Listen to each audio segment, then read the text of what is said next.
Ficfusa florece.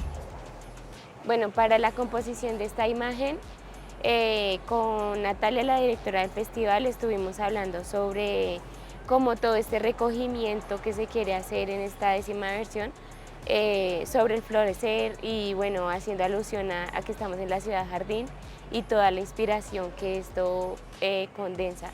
Entonces estuve meditando un buen tiempo sobre el florecer, que implica, o sea, como que culturalmente hemos leído la florescencia como un acto simplemente estético, pero la florescencia es la etapa de la flor de la vida en la que hace un llamado a su prolongación, es como el momento en el que revela toda su belleza y su esplendor, como su energía, de una forma muy material y muy tangible, pero a la vez, o sea, no la muestra por el simple hecho de ser bella, sino para atraer polinizadores y prolongar su vida, para mostrar toda la calidad de su material genético, para mostrar de qué está hecha.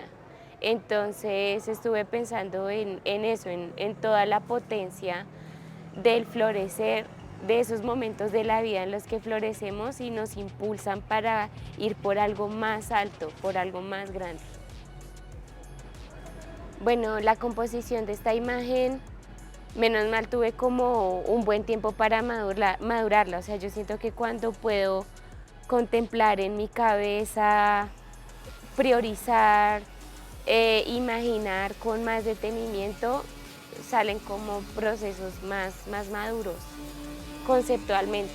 Entonces, ya digamos frente al lienzo, frente al material, lo que hice fue tratar de reconstruir la fisionomía de un rostro femenino un poco hierático, pero que se llenara, se surtiera de la expresión de las flores, no de la expresión femenina como tal, sino de la expresión de las flores. Entonces, lo que hice fue primero hacer los trazos de esta fisionomía femenina, una fisionomía de pronto un poco estereotípica, eh, pero también con una mirada muy activa, una mirada muy grande. Los ojos están un poco desproporcionados si se vieran frente a lo natural. Y los labios también, los labios son muy carnosos. Pero entonces, una vez una niña, yo estaba pintando una mariposa y una niña pasó y dijo que era una flor con ojos. Y quise como también recoger un poco eso, como que las flores son exuberancia y son sensualidad y son expresión y las flores son los ojos de la tierra, de lo profundo. Entonces ahí le quise dar como esa importancia. Y ya después empecé como a componer una máscara de las flores que no solo por su belleza, sino por su contenido, por su forma de comportarse, eh, creí que era justo. Entonces le di mucha relevancia a las flores de pensamiento que enmarcan toda la mirada.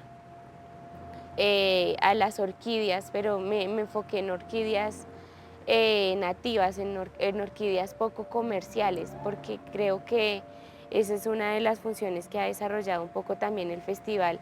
Y bueno, son las orquídeas que a mí más me gustan, estas orquídeas chiquititicas que tienes que ser un gran observador para poderte fijar en ellas. Amo esas pequeñas cositas que sonríen por ahí escondidas, y hay especies de orquídeas que son así, o sea, con unos colores súper fuertes como las que hay en la boca, en los labios de el personaje retratado, pero entonces son pequeñitas y alumbran un montón en bosques oscuros, es algo muy poético.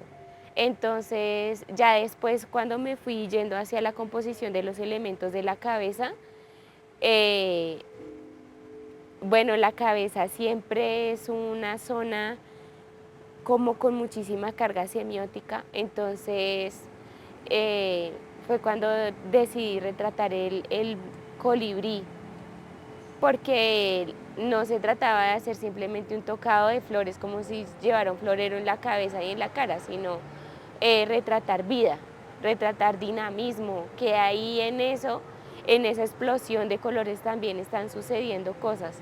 Entonces ahí fue surgiendo el colibrí, las mariposas, hay tucanes muy pequeñitos, en la composición que ya son parte como del collage. Me gustó mucho que yo tomé imágenes de bocetos que tenía en mi casa, plumas. El retrato, la obra está hecha como con muchas cosas que acompañan mi intimidad, mi cotidianidad. Y entonces ya los fui instalando hacia el final de la realización. Y la obra es como si fuera una obra hecha con cosas de mi casa. Eso me gusta.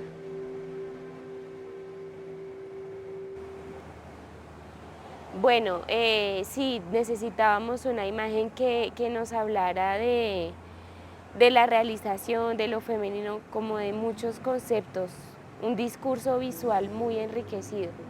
Entonces aparece en primer lugar, yo siempre pienso en la flor de pensamiento, porque eran las flores favoritas de mi abuelita materna, y mi abuelita materna fue una campesina que fue la primera persona tal vez en fijarse en que a mí me apasionaba crear y me apaciguaba el alma, un alma muy con mucho voltaje. Entonces mi abuelita fue quien me daba materiales y me invitaba a cocinar, y cuando yo pinto pensamientos la primera persona que está ahí es ella.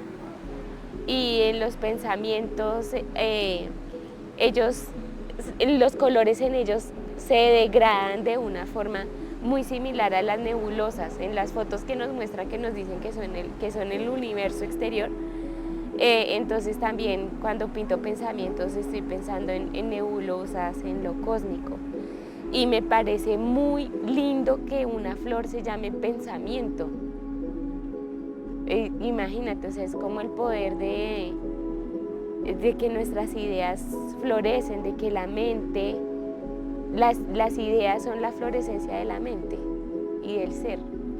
Entonces, bueno, me encanta esa flor y la pinto bastante, es como un sello, está ligada a mi historia de vida. Las otras flores que aparecen, por ejemplo, la de la orquídea, es una más de Valea ígnea, que es una orquídea nativa, y es una orquídea que por su movimiento evoca totalmente elegancia, sutileza, sensualidad, perfección. Y de todo eso habla lo femenino. Cuando yo hablo de lo femenino, no estoy hablando únicamente de los seres que nos autodenominamos como mujeres. Todo lo vivo tiene energía femenina y energía masculina.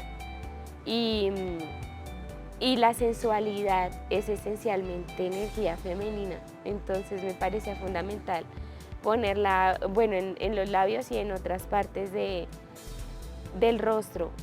Hablo de la sensualidad como también ese arte del seducir, del atrapar a otros, que es básicamente lo que hacen las flores. Las flores atraen polinizadores y eso es la sensualidad.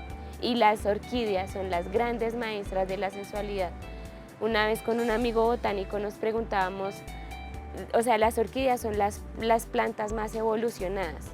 Creo que las más prehistóricas son los helechos, si no estoy mal. Pero entonces, ¿para qué la naturaleza se pone a inventarse orquídeas si ya tenía tantas otras variedades de flores? Y tal vez es ese capricho estético y creador compulsivo de la naturaleza por hacer cosas siempre nuevas, y las orquídeas son un lujo evolutivo, implican una gran cantidad de energía biológica, pero la naturaleza las crea por amor, por el amor de ser. Entonces tenían que estar ahí, tenían que ser protagonistas. Y hablan del arte. Para mí las orquídeas son como el arte más fino de toda la naturaleza, porque no son necesarias, biológicamente hablando, como en lo funcional más material, pero embellecen la vida y nos enseñan que la belleza es como la sangre. La belleza es pues infaltable. ¿Qué más hay en esa pieza? Está ese colibrí. A mí me encantan los colibríes. La pieza está toda también pues muy ligada a mi ser. Y pues mi animal totémico es el colibrí, porque soy pedagoga y soy artista. Entonces yo me concibo como una polinizadora de pensamientos y ojalá de almas. Entonces el colibrí es un animal que todo el mundo juzga de pequeño y tierno, y pocos se han podido fijar en lo guerreros que son y en lo valientes que son y en la cantidad de energía que manejan.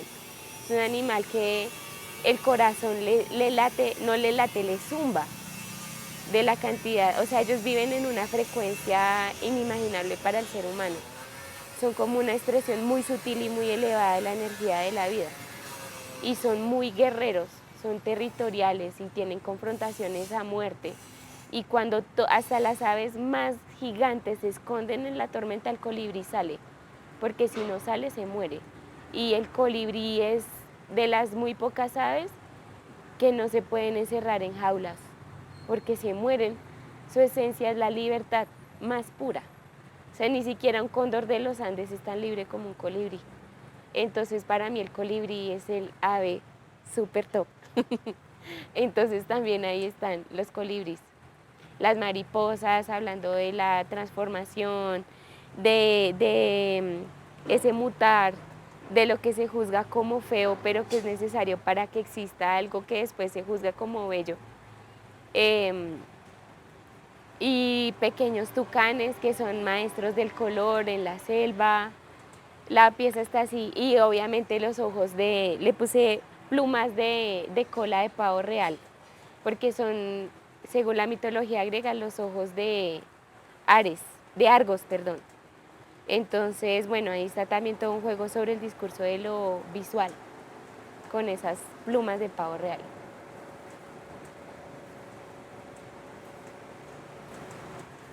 Bueno, yo soy licenciada en educación infantil, todo el tiempo, ese es al igual que las artes, es un oficio del que uno nunca descansa, porque ser pedagogo es ser.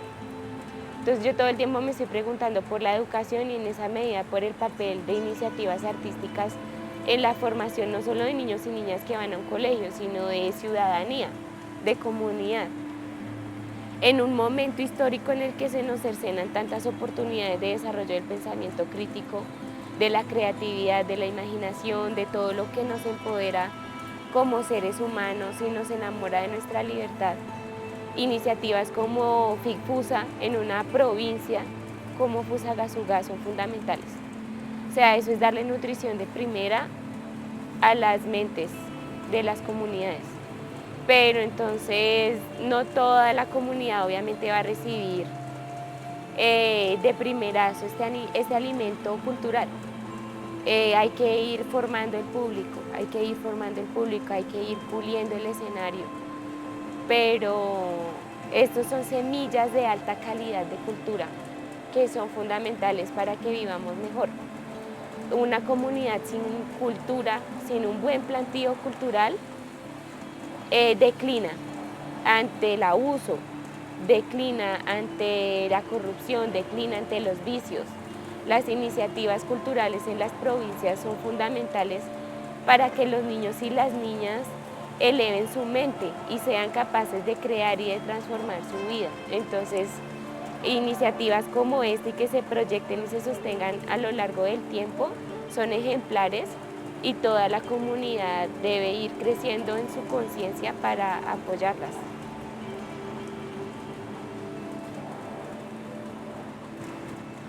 Bueno, mi trayectoria como artista, hace poco estaba escribiendo, no sé en dónde ubicarla bien. Ubicarla implica ubicar qué es el arte en mi vida. Y pues yo creo desde que tengo memoria, o sea, no me acuerdo cuándo empecé, pero toda la vida el crear constante ha sido una parte de mí, más que un gusto, una necesidad vital. Entonces, para mí, el pintar pues es protagónico porque tengo una relación con ese fluido de pigmento que me realiza mi corporalidad y realiza mi mente y realiza mi sensibilidad. Como para un músico tal vez es interpretar su instrumento o cantar. Entonces es algo que siempre ha estado en mí. Fui creciendo de una forma como muy silvestre, con búsquedas muy personales. De niña mis papás siempre procuraron darme los materiales que podían y cuando no había pintura a la mano yo pintaba con la cera para el piso, con lo que hubiera, porque es una necesidad. Entonces, o jugaba con retazos, siempre la creación ha estado ahí. y fui resolviendo como preguntas y todas esas búsquedas por querer hacer las cosas mejor, yo solita, al principio yo solita. Y así lo fui desarrollando hasta más o menos los 17 años que conocí al primer maestro, que él fue profesor acá en la Casa de la Cultura un tiempo, pero él nunca me enseñó técnica de pintura como tal, sino más como filosofía e historia del arte, que fue mejor, fue mucho mejor que haberme enseñado cosas técnicas que se pueden ir descubriendo con disciplina y con mucha práctica. Después, bueno, yo fui indagando el muralismo, me encanta porque ha sido como forzarme de alguna manera a dar más y a buscar más, el estar pintando en público, el someterme a cometer errores en público, ha sido muy formador. Y bueno, todo es a raíz de búsquedas personales. Ya después tuve el acompañamiento en retrato de un maestro muy querido que se llama Daniel Esquivia. Él me dio algunos trucos, tampoco clases como tal, porque siempre he sido muy renuente como esos espacios muy formales, ya que me digan se hace así y esta es la receta y este es el procedimiento. Valoro y admiro profundamente a las personas que se pueden acoger a esa rigurosidad, pero lo que yo practico pues tiene otras prioridades y sé que voy por un camino tal vez sinuoso y más lento, pero es mi camino personal. Entonces mi trayectoria como artista es eso, es la búsqueda particular de una sujeta, de una terrícola, de algo así.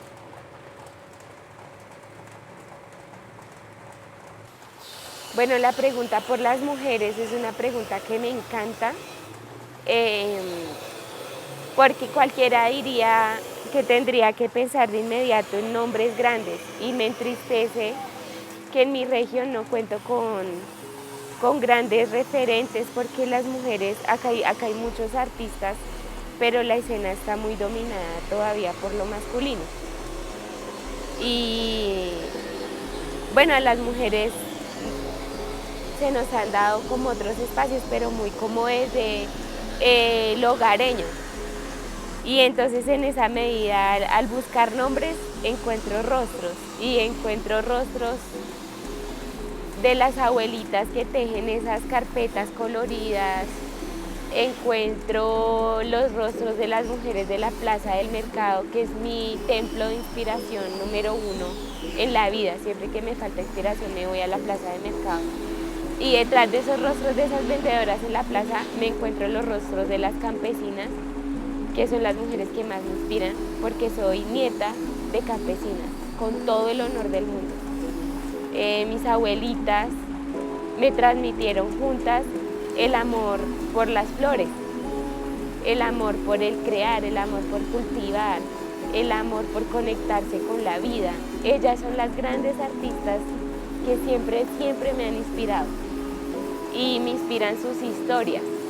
Me encanta escuchar historias de mujeres del común, que son historias muy excéntricas, porque una vez leí que todo visto de cerca resulta extraño.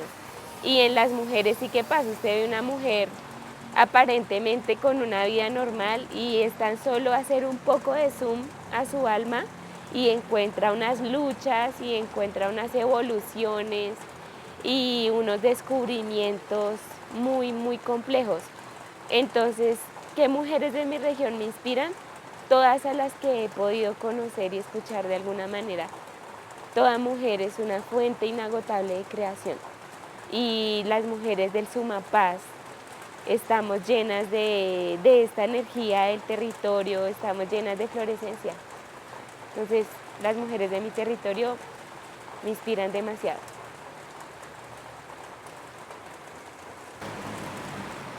Bueno, pues Enrique Dussel es un filósofo de la decolonialidad que nos cuenta en su trabajo sobre la estética que las artes son el proceso en el que, más o menos algo así, en el que la naturaleza se convierte en cultura.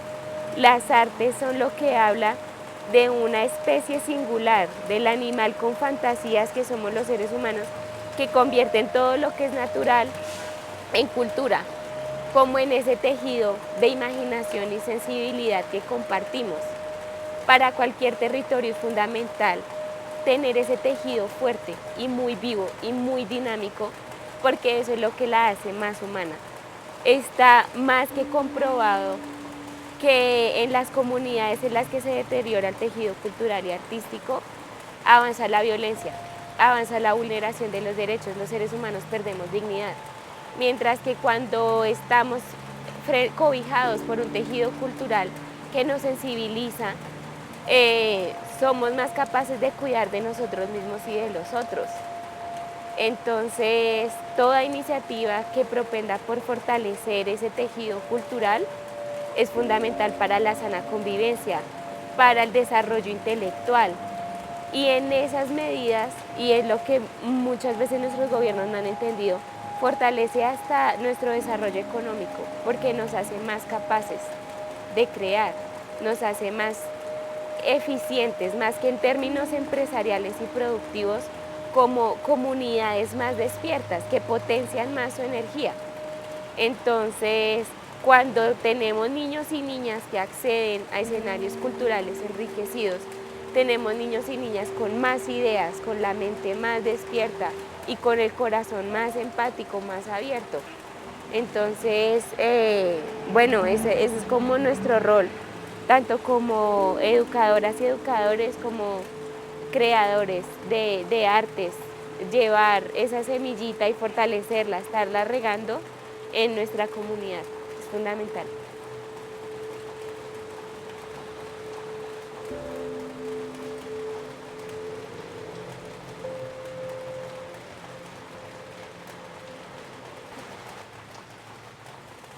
Bueno, estamos en un afortunado momento de reivindicación del relato de lo femenino en la historia de la humanidad y tanto en lo macro como en lo micro tenemos que ir poniéndonos las pilas con adelantarnos en ese tema. En muchas familias muchas veces se le atribuye, por ejemplo, la acumulación de un capital al trabajo de un papá, pero pocas veces se mira a esa mamá que estuvo alimentándolos a todos para que pudieran irse al trabajo, cuidándolos, eh, aconsejándolos, respaldándolos. En un territorio como el colombiano en el que se ha vivido tanto conflicto armado, para nadie es un secreto que ese conflicto armado ha estado impulsado y promovido por una mentalidad muy patriarcal y que esas violencias han sido en su gran mayoría ejercidas por hombres o en el caso en el que han sido ejercidas por mujeres, bueno, todos sabemos que han sido mujeres que también han sido víctimas. Entonces, ¿cómo es que sigue vivo y latiendo un país que se ha dado en el marco del conflicto gracias a las mujeres? ¿Sí? Así también la humanidad salió de la Segunda Guerra Mundial, gracias a las mujeres que quedaron vivas, que fueron enfermeras, pero después se convirtieron en arquitectas, en constructoras, en ingenieras y sacaron adelante las empresas, las escuelas, los hospitales, toda la sociedad. Entonces, cuando me preguntan por el papel que han desempeñado las mujeres en nuestra región, las mujeres de esta región somos trabajadoras, somos creativas, somos innovadoras. ¿Cuántas empresas en Fusagasugá han sido iniciadas y promovidas por familias encabezadas por mujeres o por mujeres solas? ¿Sí? ¿Cuánto emprendimiento hay que es femenino desde sus raíces? Y no hablemos solo del emprender como una fuente de manutención de la sociedad. Esta sociedad existe gracias a las mujeres que protegen, a las mujeres que son ellas mismas, ¿sí? O sea, lo femenino sostiene la vida y lo masculino, claro está que es complementario, pero es lo femenino como ese tamiz en lo que la vida sucede. Y esta región existe gracias a las mujeres y las posibilidades de crecimiento, de desarrollo que pueda ir teniendo es gracias al potencial femenino al cual hay que seguir fortaleciendo. ¿De qué forma? Pues empoderando a las niñas y también a los niños, haciéndolos conscientes de la importancia de la energía femenina en sus vidas y de la protección y el cuidado de lo femenino, porque ha sido pues algo muy relegado por mucho tiempo.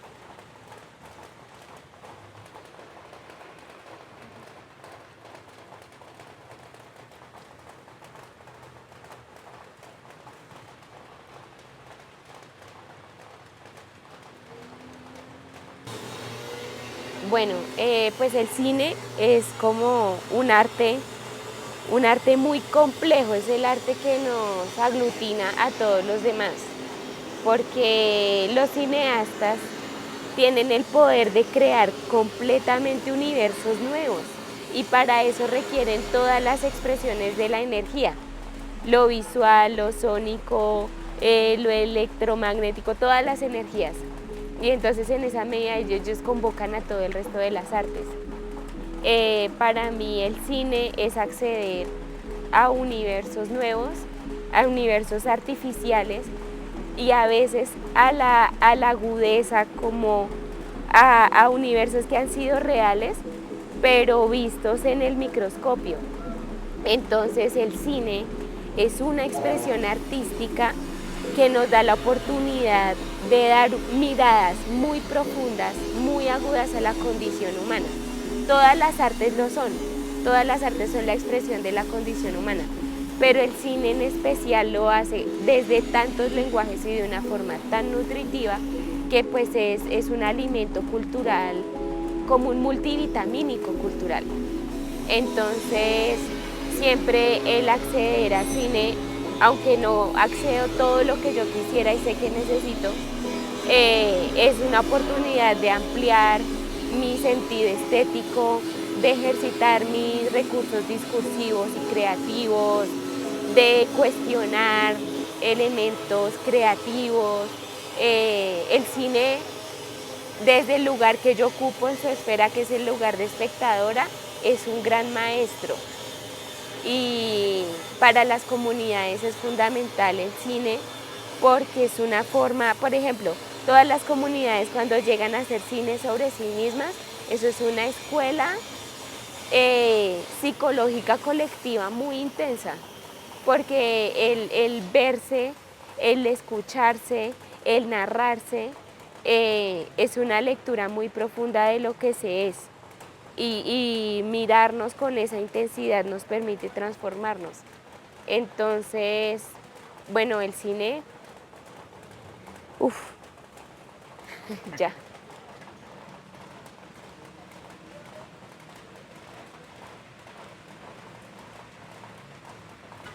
Claro que sí, porque digamos en mi trabajo como artista visual, todas mis piezas hablan de una historia, todas mis piezas tienen un relato. O sea, mi relato nunca es simplemente, mira, esto es bonito.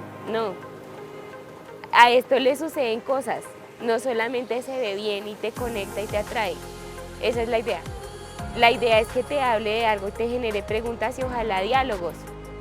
Entonces, pues el cine es el arte de contar historias por antonomasia.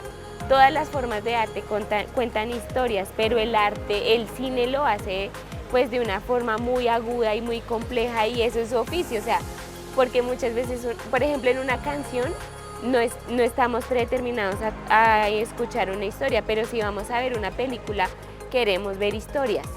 Y dice Galeano que la vida no está hecha de átomos sino de historias.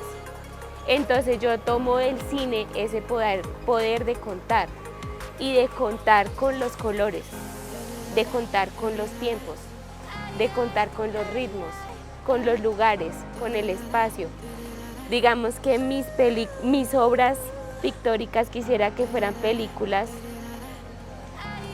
de un segundo, pero que si la gente quisiera pudieran estar rodando el tiempo que ellos quieran observarlas. Quisiera que mis pinturas fueran eso para la gente, una narración, un universo nuevo, así como hacen los cineastas con sus producciones. Aparte de eso, ha habido películas que me han volado la cabeza, o sea, es increíble cómo nos llevan a ver la realidad y a la vez la desrealizan. Es un artilugio impresionante, de mucho, mucho, mucho poder. Entonces, claro que sí, yo creo que no solo para las artes visuales, sino para cualquier persona que en el campo que se desempeñe y pretenda ser creativo, el cine es fundamental. Es un maestro que no puede faltar.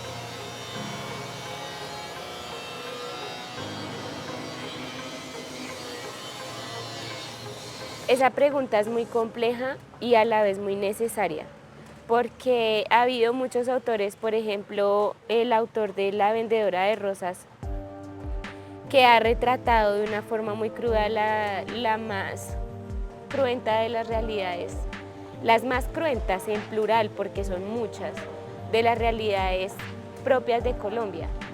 Y muchos dirían, pero eso para qué nos ha servido. Y de alguna manera hay gente bueno, La vendedora de rosas es una película de culto de nuestra tradición cinematográfica, pero que ha transformado La vendedora de rosas. Y es algo que yo no puedo responder en cuanto a las realidades de esas poblaciones que están vulnerables ante esas realidades. Pero, por ejemplo, a mí me ha sensibilizado y me ha dicho, no todo el mundo vive como usted vive. Y eso es fundamental. Porque en un país que es tan pequeño, pero a la vez es tan grande, porque las proporciones de lo real no son muy relativas, nos olvidamos de que existen otros que viven distinto. Y en todos, a mí me gusta mucho estudiar sobre procesos de paz a nivel mundial, porque son procesos que condensan todo lo más grueso de la condición humana. O sea, en los procesos de paz sale lo peor que es capaz de hacer una población y lo mejor, el gran poder de transformarse a sí mismas que tienen. Y en muchos, las artes y obviamente el cine han sido protagonistas. Miren cuántas películas hay que narran formas de conflicto, y es muy bonito que una película llegue a narrar un conflicto que ya no es, porque esa sociedad ya se transformó a sí misma. Yo quiero ver esa película de mi país. Quiero ver la película que nos hable de que toda esa putrefacción social fue, de que es pasado, y verla desde un país más vivo, menos triste. Y ahí va a estar el cine, como un ángel también haciéndonos nuevos. Entonces, Colombia necesita mucho cine consciente para registrar. Mira, por ejemplo, tan importantes todos los procesos documentales y cinematográficos que se dieron en el marco de la Comisión de la Verdad. ¿Sí? Cómo el documentar con tanta sensibilidad las realidades de los otros les alivia el alma. Porque, o sea, poco nos paramos a reflexionar en las implicaciones no físicas de la guerra, sino, por ejemplo, en esa mamá a la que no le cayó la bala encima, pero tuvo que salir corriendo con 5 hijos y viuda. Eso cómo le rompió el alma. Y ahí está el cine para contarnos cómo nos rompió el alma y cómo sobrevivió a eso. Entonces, Colombia necesita psiquiatra y necesita mucho cine.